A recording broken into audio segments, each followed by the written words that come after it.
আমাদের ঊর্ধ্বতন কর্মকর্তা, এ পাশে হেড অফিস, এ পাশে মতিঝিল কর্পোরেট সহকর্মীবৃন্দ আমাদের ছবি তুলে নিয়ে যাচ্ছে, আমাদের ভিডিও নিয়ে তাদের পরিবারকে দেখাচ্ছে, তাদের বাবা মায়ের কাছে দোয়া চাচ্ছে যে আমাদের এই রাস্তায় পড়ে থাকা সহকর্মীবৃন্দ চাকরিচ্যুত ভাইরা যেন জয়ী হতে পারে।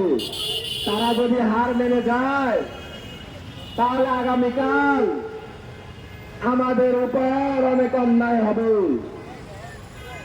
বাবা মা, আপনারা আমার ভাই বোনদের জন্য দোয়া করেন। আজকে তাদের সাথে অন্যায় হয়েছে, আগামীকাল আমাদের সাথে অন্যায় হবে।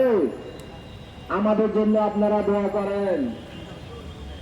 আপনারা আমাদের পাশে এসে দাঁড়িয়েছেন, প্রত্যক্ষ পরোক্ষভাবে যেভাবে পাশে এসে দাঁড়িয়েছেন, আপনারা আমাদের পাশেই থাকবেন।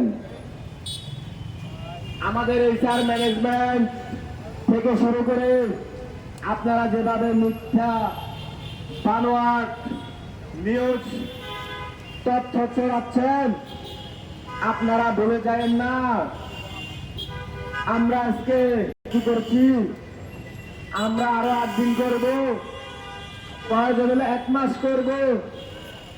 আমাদের অবস্থান কর্মসূচি ছেড়ে আমরা যাব না যতক্ষণ পর্যন্ত আমাদের অবস্থান কর্মসূচি মাধ্যমে আপনারা আমাদের চাকরি পুনর্বহাল না করবেন। আমরা কাপনের কাপন পরে প্রস্তুত আছি, লাশ হয়ে যাব, চাকরি পুনর্বহাল না করে এখান থেকে যাব না।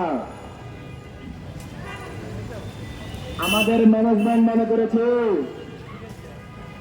আমরা আজকে সুরমা টাওয়ারে পিপলস ভবনে আমাদের সকল ব্রাঞ্চের কার্যক্রম চালিয়ে যাচ্ছি, আমাদের সমস্যা হচ্ছে না। আপনাদের তো সমস্যা হবে না। এই ব্যাংকের সাথে তো আপনারা জড়িত না, এই ব্যাংকের সাথে জড়িত শেয়ার হোল্ডাররা। এই ব্যাংকের যে ক্ষতিপূরণ হচ্ছে, এই ব্যাংকের ক্ষতিপূরণ কি আপনারা দিতে পারবেন? আপনারা তো 2 দিনের জন্য এসেছেন, 2 দিন পর চলে যাবেন। এই দায়ভার কে বহন করবে?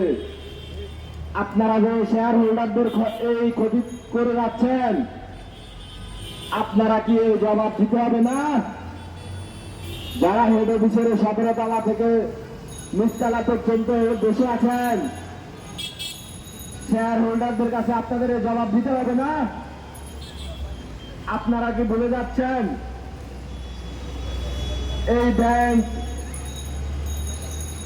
প্রতিষ্ঠাতা চেয়ারম্যান এই জয়ডাম শামসুল সাহেবের কথা? আপনারা কি ভুলে যাচ্ছেন এ কে এম আবু তাহেরের কথা? আপনারা কি ভুলে যাচ্ছেন কাইকোবাদ স্যারের কথা? আপনারা কি ভুলে যাচ্ছেন ইয়াহিয়া স্যারের কথা?